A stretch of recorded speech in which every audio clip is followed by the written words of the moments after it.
Ready for brand stories?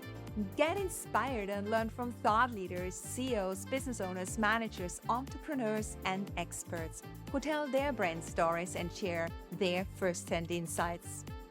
Welcome to Brandstalk.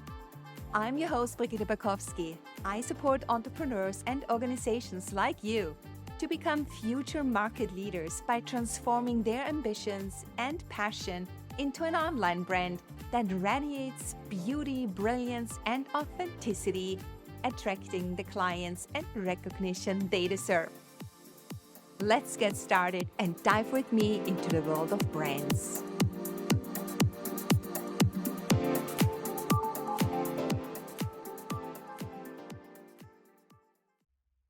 My guest today is James Dean. James is an authenticity and life coach who helps over 35s to finally be themselves through exciting personal goals, positive relationships, and a purposeful career. James has over 15 years experience in the financial services and customer service industry.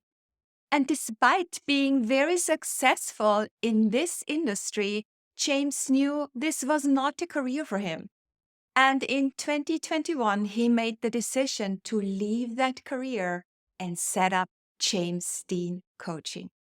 James is an endurance athlete completing multiple marathons and triathlons and is a 2-time Ironman finisher.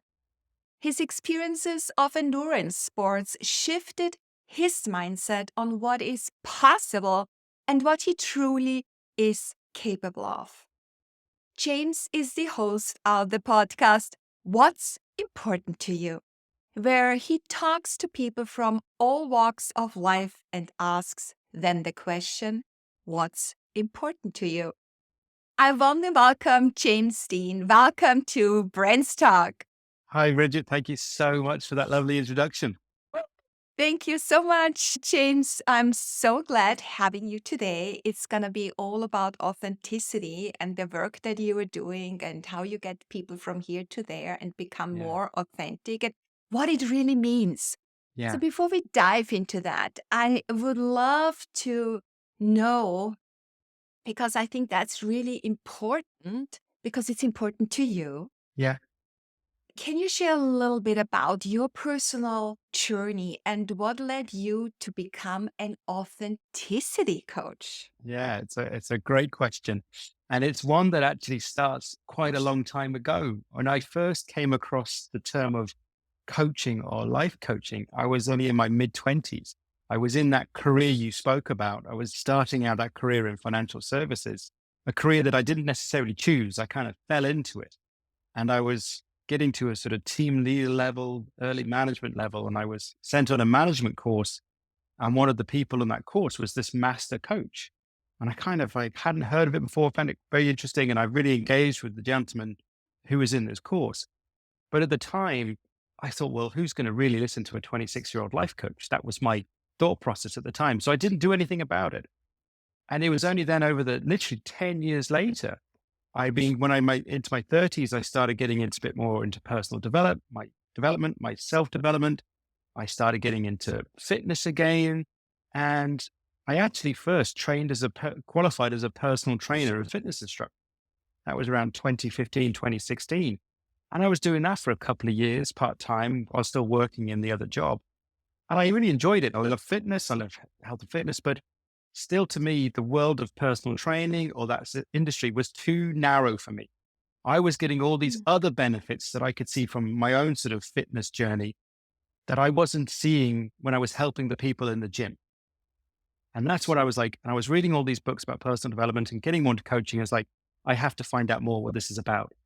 So it actually wasn't until 2019, nearly 10 years later, that I'm going to qualify as this coach, because I just thought there's more to this. There's so much more that I can help with people than just teaching them how to run or teaching them how to do a lift in a gym and things like that. There was so much more going up in the mind and the body and the soul than just fitness. As good as it is, I wanted more. So that's why I was like, okay, I'm going to have a look at this coaching to do more. and I qualified. And even the process, if anyone's become a coach or trained to become a coach, that is a huge process as yourself. One is learning how to coach, but you're essentially being coached yourself through your whole education. And that again had a huge impact and shift on me, on who I was and what I wanted to do and really how to help people. And it was from there, then I was like, I was then still in that company. I was doing some coaching in house and I was doing workshops. But I was like, and I just wanted to be able to help more people than not necessarily just inside the company I was working. And that's kind of really what took it for me was the, the funny thing is sometimes I think, oh, if I'd done it when I was in my 20s, if I'd really taken the chance when I was in my 20s to do it. But when I reflect on it now, it's like, I wasn't ready in my 20s. I wasn't ready to really go for it. So it took me those 10 years to really understand who I was and what I really wanted before I decided to go for it. Mm. And as someone who has transitioned from really a successful career in the finance sector to coaching, yeah. And how did you navigate this challenge of shifting your mindset? I mean, you were Yeah. aware of it, as you just Yeah. mentioned, but how was that? Because you are morphing into a new identity of a hun- business owner Yeah. coming from an employee, right? So, Yeah. did this change affect you also in a sense of how you want to be perceived by others? Yeah. It's a great question because in that company, as I said, because I'd been there for nearly 16, 17 years when I left, if we're talking about branding, I had a brand within that company. I was known for things within that company. I had a specialism. I'd been across the different departments. I was known for a number of different things. When it's that the cliche of like, I wasn't necessarily pigeonholed, but I was known for a certain number of things within that Mhm. company. So it's very much in a sense of, well, how do I shift? It's almost one shifting your own perception. And then it's how do you shift other people's perceptions without sort of grabbing them and shaking them? Because that's not going to work. You can't just keep telling people, you have to demonstrate it. So I suppose for and it took a while and I'm still, I suppose, working through it. It's embodying what you're saying you are. So it's very much in a sense of the actions part of what you're saying. So if I'm talking about, say, things to do with in a coaching space, a personal development space, I have to be doing that myself. So I have to continue to be working on that. And so it's not just what I'm telling people or saying to people, it's been shown in my own actions as well. So it's in those moments because this is the thing people forget, it's like everyone has those doubts or worries or things that are going to stop themselves from doing something, or they think, oh, I'm not feeling it today, or I'm not, so it's in those moments where I really learn to think I have to sort of catch those thoughts myself and go, right, okay, what is it, the thing that's making me not want to do this thing or stop? What's my own blocker? And continually keep doing it. So for me, the shift was to show this isn't something that I'm just playing at. This is real. And then it's always like my actions had to reflect the things that I was saying to people and telling people. And I think then as well, when people started to realize when the conversations or the language I was using changes, they started to see, okay, there's something else to this person. It's not just lip service. He's actually doing this stuff. And the other thing I think is when it's like, when you come across with conviction in your voice, people believe you. That's the biggest thing. You're not trying to convince yourself because you should know it. And you're not trying Mhm. to convince anyone else. It's just becomes very much part of who you are. But it's a continuation of challenging your own doubts at the same time. That's beautiful. And you have also mentioned that you're working with people over 35.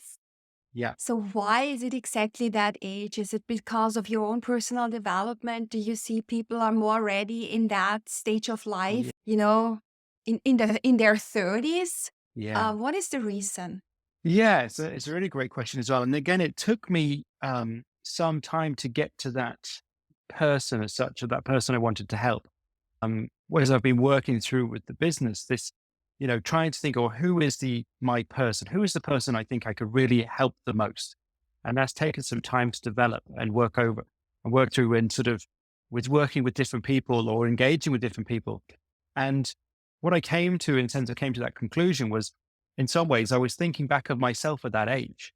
So that like 5, 6 years ago. And in that moment of when I started to get that bit of clarity, when I started to get those shifts and thinking back, well, I maybe would have got that little bit quicker if I had someone like myself, maybe giving me that bit more Mhm. guidance and support. And I think in a lot of the times that age bracket, that sort of 35 above, so 30, 35 to 45, that age bracket where a lot of the stuff that we've done, like I had said, I had a pretty successful career. I got married. I had my first house. I had all these sort of quote unquote life things done, if you know what I mean. Not to say that's what people have to do, but I had a lot of those things sorted and organized. I had my lifestyle done, and it was definitely that thing of I got to that point where it's like sometimes there's an awful thing to say to yourself. Is like, is this it? Isn't that a horrible thing to think? Like you've done all Yeah. this, you've got all this success, and quote unquote success in a sense of from a monetary perspective, or the lifestyle that you want. All these sort of the cliche of the materialistic stuff, which is not a bad thing. It's not to say that's to knocking that, but there was a question when I was in that career and thinking, God, is this going to be it for the next 20 or 30 years? And I was like, that almost broke my heart. I was like, I can't, I didn't, it wasn't something I intended to do with that career. I was good at it and I could have carried on and I could have continued to have a very successful career in that. And for sure, like even like the initial thing of going into a business, am I as equally successful in this business as I was in that career? Not yet. But the, it means so much more. And that's the difference. Mhm. And that's why I was like, so I'm wanting to find those people who are kind of at that, they're asking themselves that question. God, have I done all this? And is that it? I need to find them and go, no, there's so much more. But the problem is you're asking yourself the wrong question now. After that question, is it it? You have to go, well, what else is there? And that's the Mhm. next question onto that. Because if you keep asking, is it it? You're going to go into a negative perspective and spin. Whereas you need to think about what I did was asking the next question is, well, okay, if this is it, what do I do next? What's the next thing that's going to bring me out of this space? So that's where I think that sort of over 30, that 35 and over person is they're really questioning that right now. They're kind of Mhm. thinking, okay, because you realize when you're 30s and that mid 30s is I've got another 30, 40 years of working potentially here because we're all going to be working that a little bit longer now, I think, as well. So it's kind of like, okay, now's the time. You can still do when you're older, but I think that's really the first time or a lot of us question it. Yeah, exactly. I mean, I just think about my own career. I start asking myself that question, is this it? When I climbed the career ladder in the airline industry as a flight attendant, Mhm. I was asking myself with 23, is this it? Yeah. And I was like, oh my, I was horrified. What am I doing with 32 when my contract ends? Yeah. So you start thinking about your career. Is this it? And then you decide, and then yeah. And what else is there? And I've asked Yes. myself this question over and over again. And the last time it was like, I think it was 5 years ago. I mean, is that it? I Yeah. still have so many years ahead of me. I want to make an impact in this life. And how Yes. can I do that?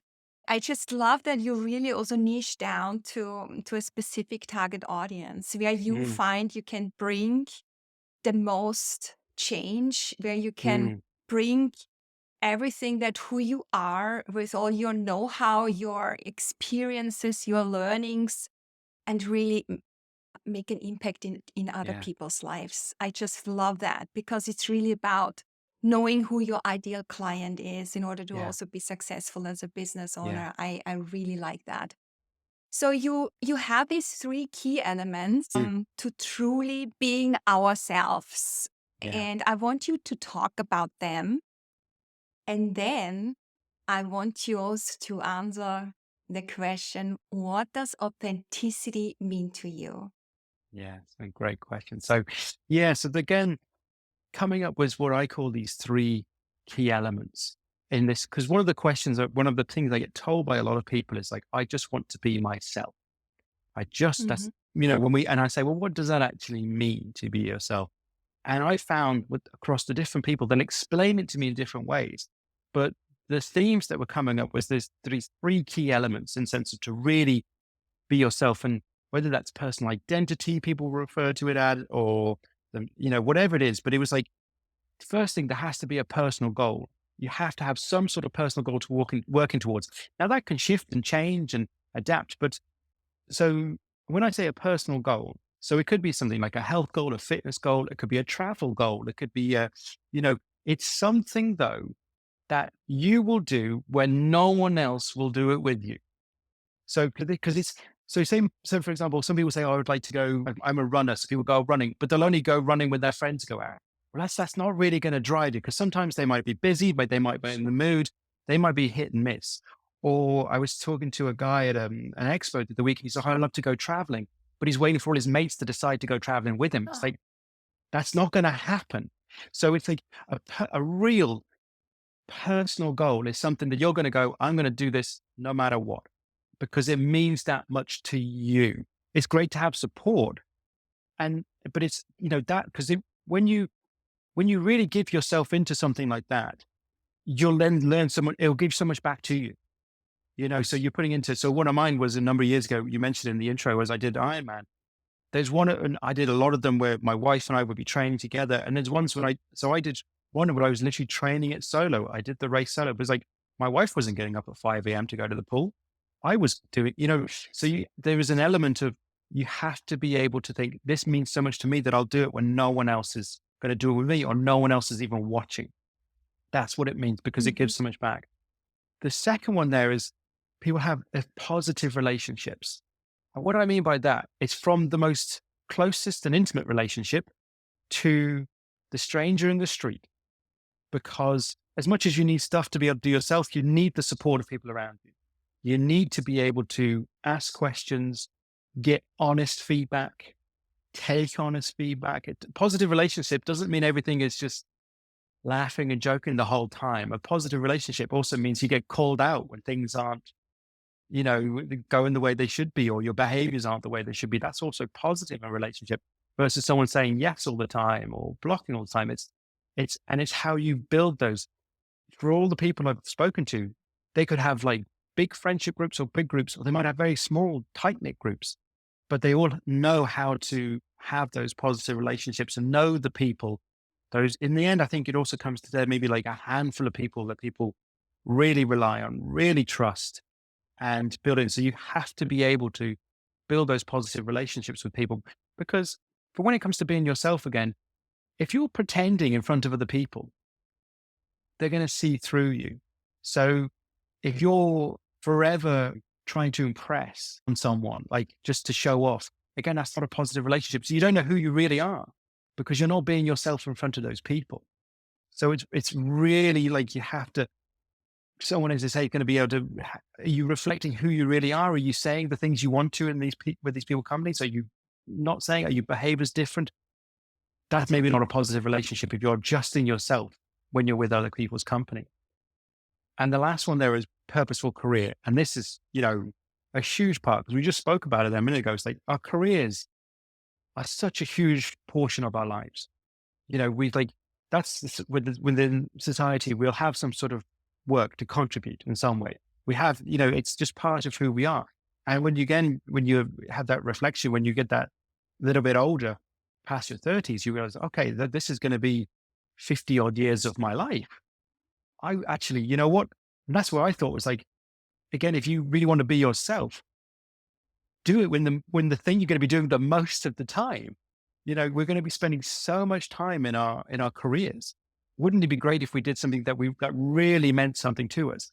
And I'll give you the same example of that career that I had, as that I was successful in, and was doing quite well in. Towards the end of it, and this is the way I sort of explained it to myself. It was like, I felt at the end of coming towards the end of that career, I was acting a role. I was pretending I was going in and being James Dean, the guy who works in the insurance industry. I was turning up and I was doing my best acting for the whatever number of hours I was there in the day.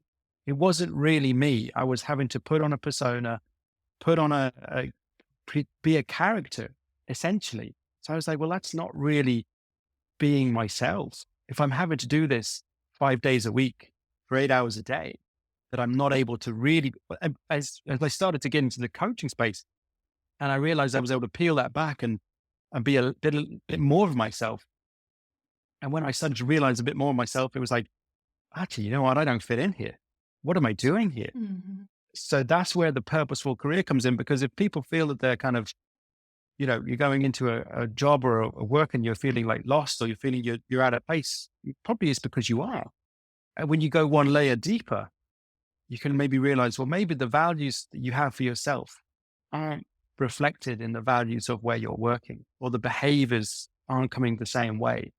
And that's okay. And it's like, I don't, the last thing is, I don't feel bad for what I did. And it gave me so much, that career, but it wasn't enough anymore. I wasn't prepared to keep pretending in that place. So that's why when you bring those three things together, having something that really means something to you on a personal level, building those positive relationships and chasing that, you might not get it straight away, but really pursuing that purposeful career, that's how you can become the person you really want to be, because everything is guided towards what's important to you. Yeah. Wow. I was just going to say, because no, it's because I was just remembering the second part of your question, which is what does authenticity mean? And Yeah, I want, authenticity. yeah. And this is a great one as well. And to me, because again, it comes back to what people say to myself and I just want to be myself. And I'm like, is that enough to be authentic? It's what being authentic means to me, and being the authenticity piece is it's what I'm saying and doing a true reflection of how I think and feel. So are my thoughts and feelings aligned with my behaviors? Am I really, or am I kind of times, skirting the issue? Because to be completely authentic, I have to show up as I am, but I'm showing up in the way that I think and feel is right. So it's in relation to the language that I use, the way that I behave, the things that I'll attend, the things that I'll go to, the people I'll converse with. It's kind of like, I'm not doing something because I think, oh, this will be a good thing to do. I'm not doing something because, oh, I just want to, there's an ulterior motive. That, when you start thinking about so even say from a coaching perspective, like being a coach, there's an element in a business owner. Of course, I want to be able to earn an income. I want to be able to do this as a career. That's the fundamental. That's the foundation. But my true reason for doing it is because I really believe that I can help people get to where they want to get to, and get them out of that perspective of, is this it, to something where they're living an amazing life. But that's because what I believe. It's like, it's not, oh, I'm just going to give you a bit of coaching and everything will be fine. So it comes from really deep within that, no, this is how absolutely I feel, and my behaviors are reflecting that. So what I'm saying, if I say something, I'll stand over it. I'm not saying it because I think, oh, that's what they want to hear. That's, Mhm. really being Mhm. authentic is that you can and one top of thing on that is that the fact that you're willing to be vulnerable in those situations. You're willing, authenticity to me, in its rawest form is when you're completely vulnerable, because you're almost opening yourself up for the potential of ridicule or judgment or whatever, but you'll say it anyway. You'll do it anyway, because, that's exactly who I am. That's real authenticity to me. I would like to talk a little bit about this vulnerability that Mm, is part of being authentic. So mhm, as a coach, how vulnerable can you show yourself to mm. truly being authentic, so that really clients come to you and learn from you because you are the role model, and because they know they get help from you, but not coming across as, as showing the wounds. Yeah, it's a Yeah. really, yeah, absolutely. And also, you don't want to almost as well to be showing as if, to me as well, it's like, oh, look at a poor me story either. It's Exactly. you know, it's kind of like, you don't want to be opening yourself up in a sense of, to show, to me, a sense of like, oh, please still feel sorry for me, so you'll come work with me. You don't want that.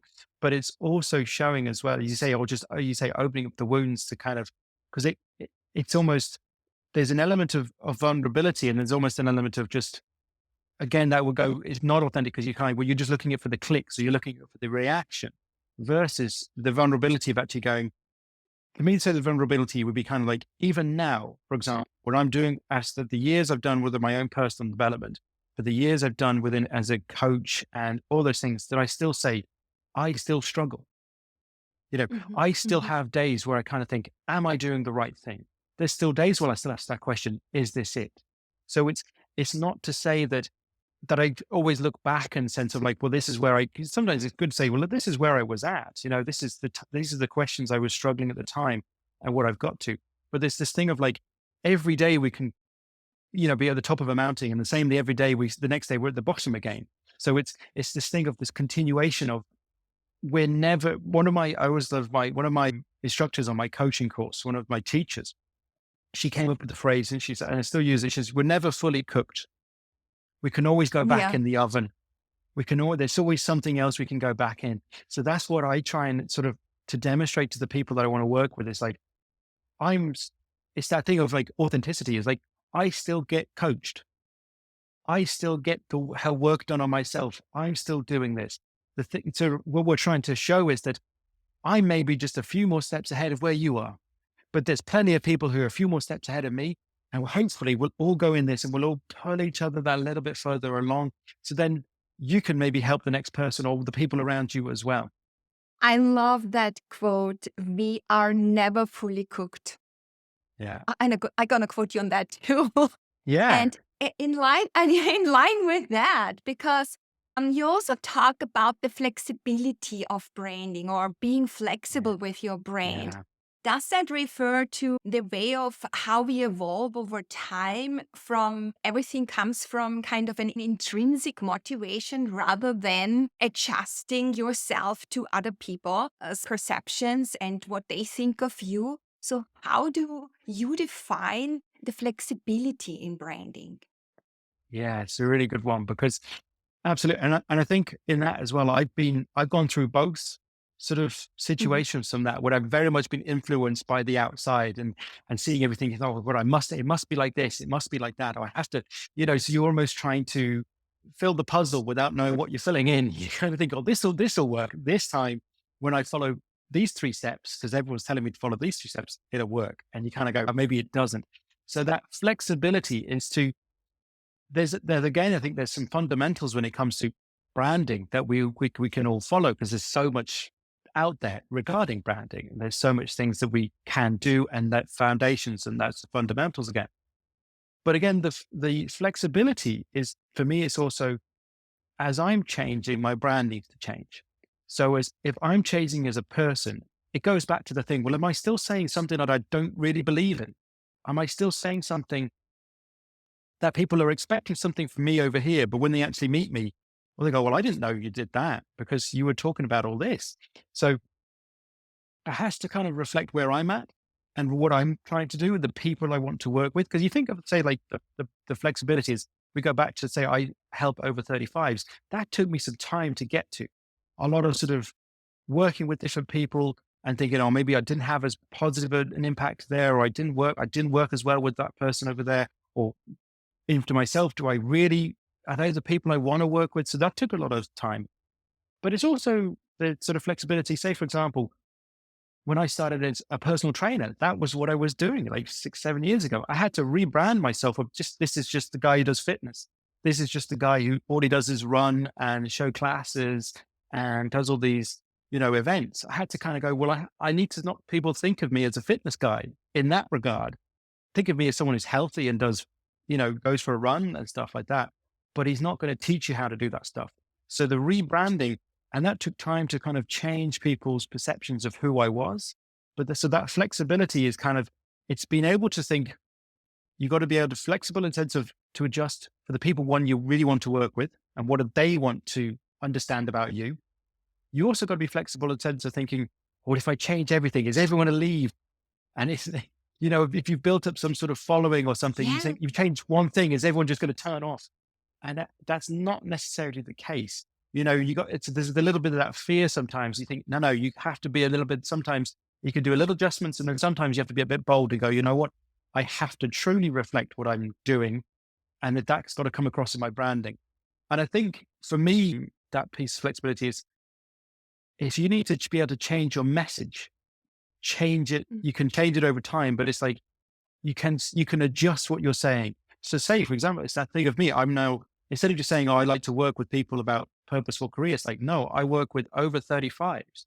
No, it's those little adjustments of over time of building it in.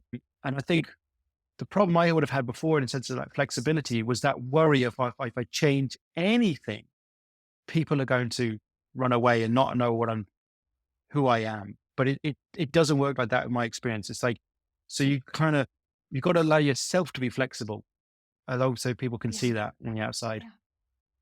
Yeah.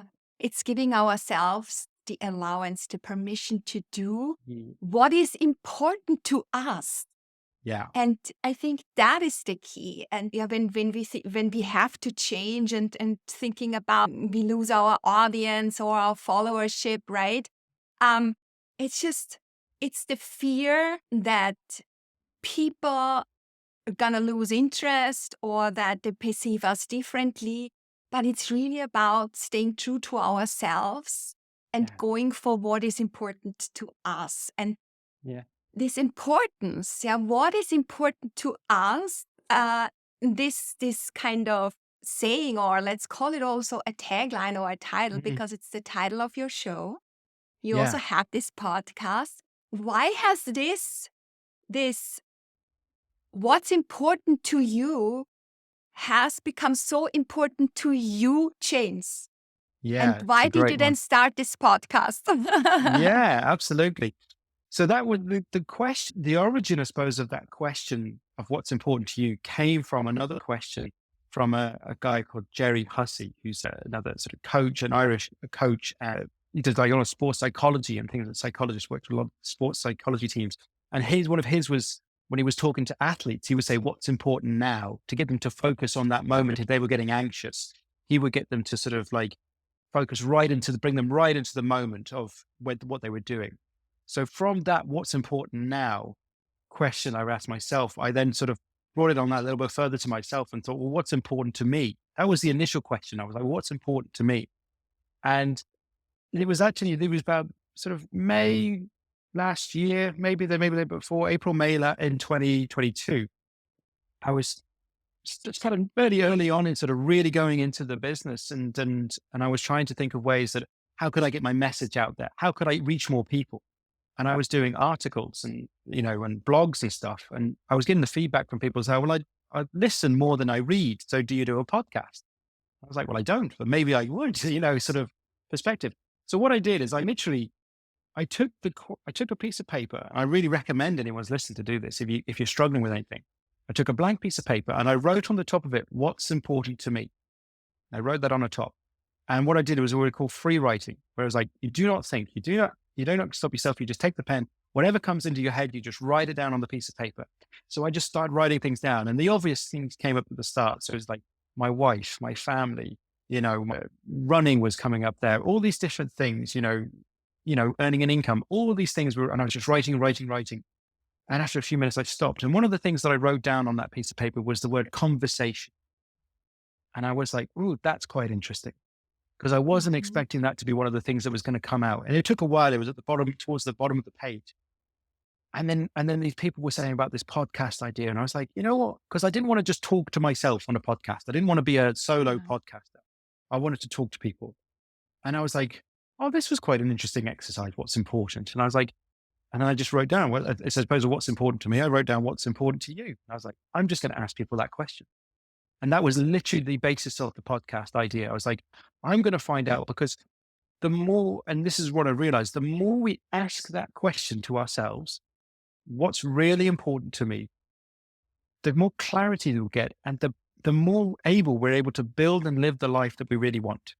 Because if we're just otherwise just kind of out there sort of taking moonshots as such all the time, but not really knowing if it's important or not, we're kind of going, "Yeah."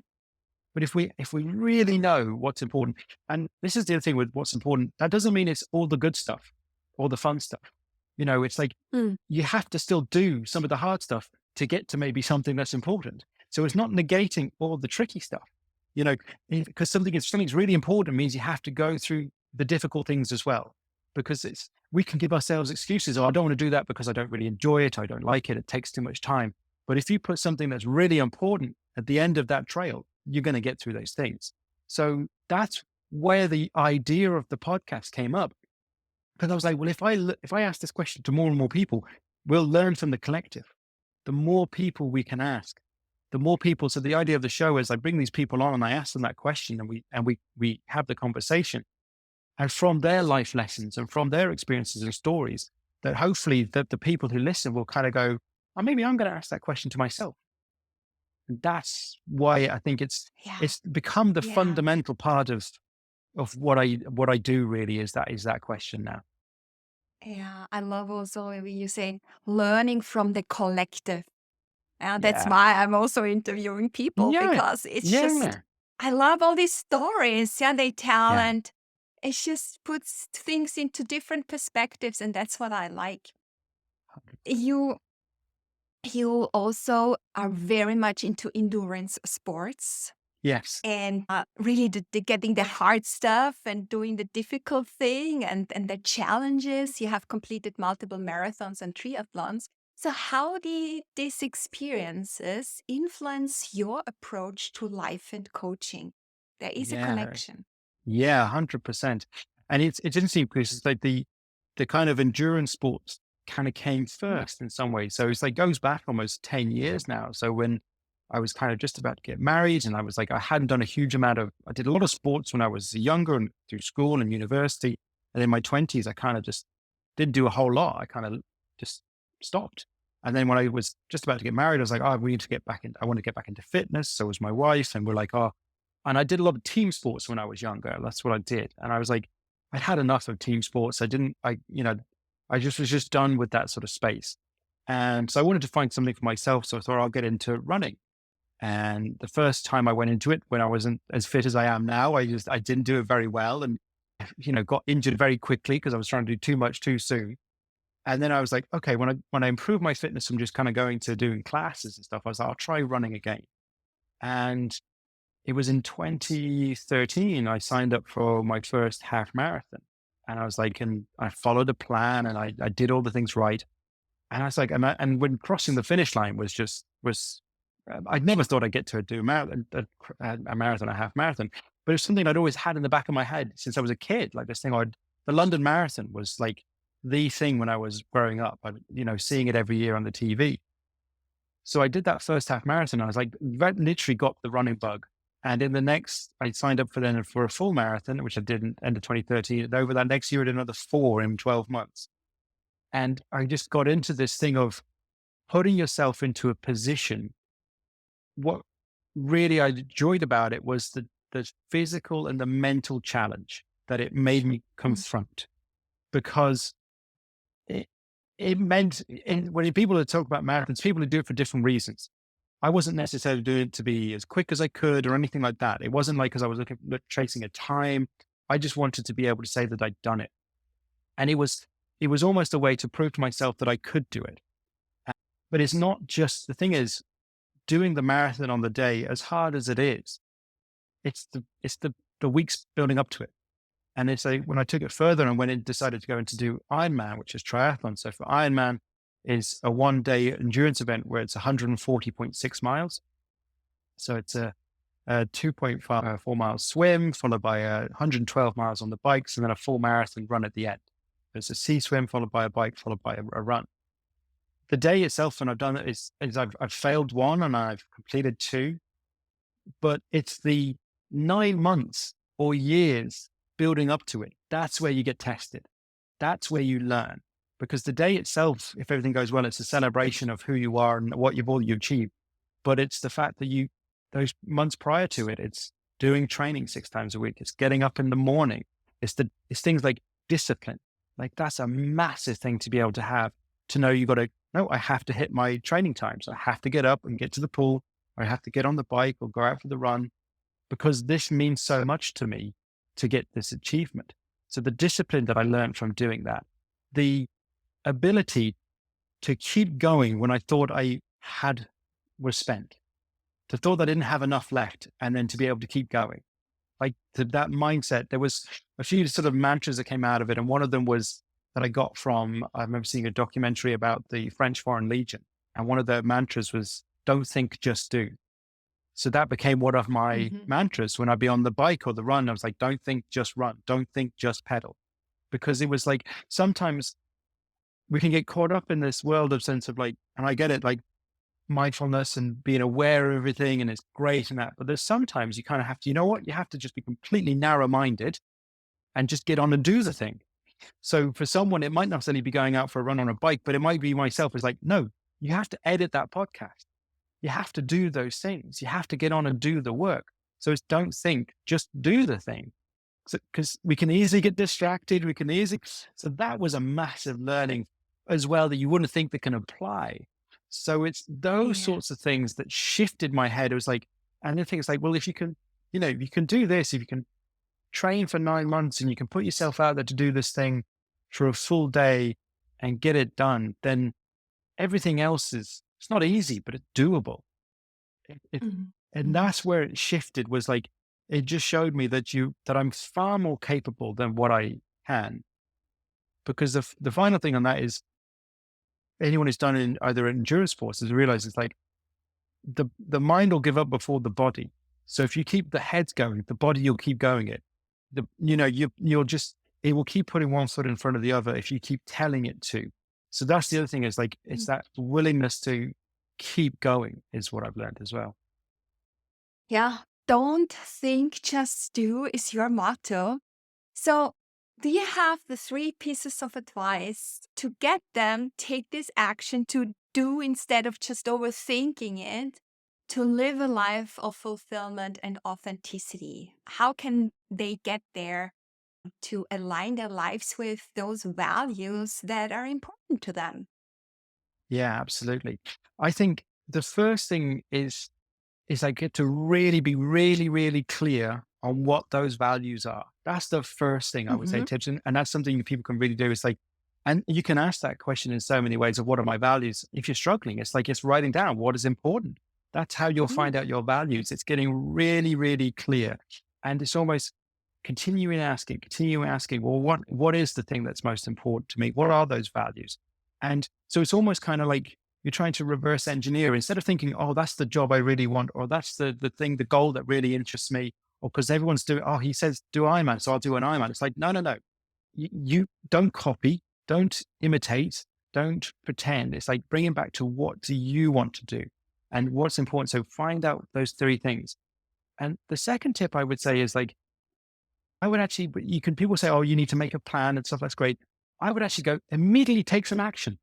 You have to do something. One of those things, even if it's terrifying you, it's scary. It's like if you find out there's something important to you, and you're not doing anything in that space. If you're not doing anything, Hmm. any real action, you need to take one of those things what's important, and you need to take some sort of action on it. It might be the action might be contacting someone who's in that space that you know of. It might be signing up to the class that you keep putting off. It might be signing up for the education piece that you keep saying, "Oh, I can't do that." You have to, or making the phone call. It's that initial step. You have to do that reaching out. So it's sign up, it's register, it's turn up, it's show up. It's the thing is like, oh, we can say for if it's a fitness goal, you don't need to go buy the kit. You have the kit, you have the shoes. Let's get out and do it. So remove any of the excuses and start taking some action immediately. Because when you take even the smallest amount of action, you'll get some response and you'll know whether you can go again. That's so like for me with the podcast, it's like, right, I have the stuff, right? I'm going to email someone. Oh, someone's going to come on as a guest, right? Let's record it. Like I didn't have time to think. It was just do it. So that's when I say that don't think, just do. There's an immediately like figure out what it is, take that time to figure out, and then you have to do something.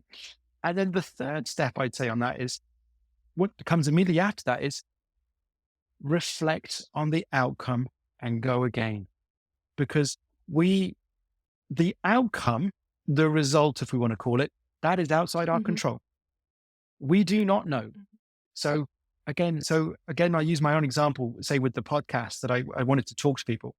And that would have been initially sort of like, I'd happily talk to people all day. I'll talk to any stranger in the street. But that sort of initial asking someone via email or messaging, kind of almost like cold calling or cold contacting them, I was like, oh, Jesus, this makes me feel a bit uncomfortable. What I realized is like, well, if I want to do this show, I need people to talk to. So I was like, the three outcomes can be they will ignore my message, they will say no, or they will say yes. So I was kind of like, well, the first two doesn't matter because if they ignore my message or they say no, they're not going to be a guest. I'm going to concentrate on the people who say yes. So I was like, it Yeah. immediately made me think the outcome is outside of my control. So we get so consumed about, oh, what will if I fail? Will I win? Will I succeed? Will I lose? It's like doesn't matter. The thing is that you gave it a go, whether it is a success or a failure, you learn from that. You know, you take in the feedback, you take in the response, and then you repeat the process. And if you're able to do that, that's what shifts you. And so when I'm talking, like if I'm talking to a client or a coach, it's very much about that piece of, well, what's the action? There has to be some action, the next step. And then we go from there Yeah. because we can keep working through, we can keep talking through stuff. That's great. But we have to take action. And in some ways, let the outcome take care of itself. Oh, that's brilliant. And it's really about the journey, the Yeah, progress. It's not really 100%. about the outcome itself. It's really going through Yeah. that. That's brilliant. Thank you so much, James. We are almost at the end of our show today. And I would like to do a quick word wrap with you. I'm throwing Okay. out a term and I would love you to answer top of mind. Are you ready? Okay. Let's do Okay. it. Story. What does story mean to you? Ooh, inspiring. Mhm. And just, yep. No, I think a story can be inspiring and it can be motivating. Stories are motivating. Stories are what we really want in our lives, and they can be the thing that really they impact us more than telling. Stories are Yeah. really more impactful than being told. Your primary core value. My private is fairness. It's like that being, yeah, it's that wanting that. For me, it's like we all get a shot. We all have the opportunity, and it's being able to try and get people that opportunity that they really have a fair crack. That's my sort of it's fairness is kind of really that comes through everything for me. Goals. Goals, yeah, that's a big one. It's to me the goals we can have are the most important thing for goals. I think is one is making them, but it's not making them because you think you have to. Goals is something. It can become very cliche. It can be, oh, the thing to do. It's like, no, no. A goal goals also don't have to be the grandioso big thing. Simplest of goals are the most powerful ones, I think. It's like, really keeping it for yourself. You can tell everyone about it, but I think it's almost having that personal, something that is really important to you. The goals is like, it could be just as simple as like, for some people, it could be, oh, getting up out of bed 10 minutes earlier every day, or it could be like, having good food, cooked food for yourself. It's like, it doesn't have to be the big extravagant things. They can be, they're so important to bring us together. It's great to have a big goal, but I think sometimes as well, we can bring it more simple and go, actually, you know what? These are the goals that I want to be able to achieve. And it's been connecting it to you, because if it's connected to someone else, it's not going to work. It has to be about yourself. Mm. And last but not least, brands. Brands, yeah. I mean, brands, it's a great one. Obviously, we're talking about brands to me is being able to show the person that you're trying to talk to that you reflect a bit of them, that they can see you in yourself. So if I'm hopefully what I'm doing with in sense of what I'm trying to do is that there's people out there that will see either a bit of themselves in me or what they would like to see in themselves, they see in me. And that's where it's like with branding, because I'm not trying to guess. I'm not trying to pretend. I'm like, but by being myself and sharing what's important or my message, that they'll actually go, they'll they'll see something of themselves in me and think, well, actually, no, that's why I want to work with that guy, because they see it. So to me, for brands is about the ones. If I think about the brands that I associate or I work with or I buy or stuff, it's like because I see myself in those things, and that's where I think it comes from. Beautiful. Thank you so much, James. And where can listeners find you? How Thanks can so they much. get in Yeah. touch with you? Great. Mhm. Yeah, absolutely. So they can find me. I'm on Facebook and Instagram, both at jamesdeancoaching, and I'm on LinkedIn as well, just James Dean there. And obviously you can find the podcast. It's called What's Important to You. So it's across all the platforms, your favorite platforms there on the podcast. And finally, I suppose my website as well, jamesdeancoaching.com. Okay. James, it was such a pleasure having you here today on my show, on Brandstalk, to talk about why the question, what's important to you, has become so important, and about authenticity and what truly matters in life and business. Thank you so much. Thank you, Bridget. If you like my show, follow Brandstalk on your preferred app, share it on social media, and if you find a minute or two, leave a quick rating or review. Thank you so much. If you want me to guide you to become a future market leader by transforming your ambitions and passion into an online brand that radiates beauty, brilliance, and authenticity, attracting the clients and recognition you deserve, drop me an email. I'd love to be your guide on your hero journey. Check out my website, BridgetBrands.com. Connect with me on LinkedIn, Facebook, Instagram, and Twitter. I hope you will stay tuned in on the next episode when we dive into the world of brands.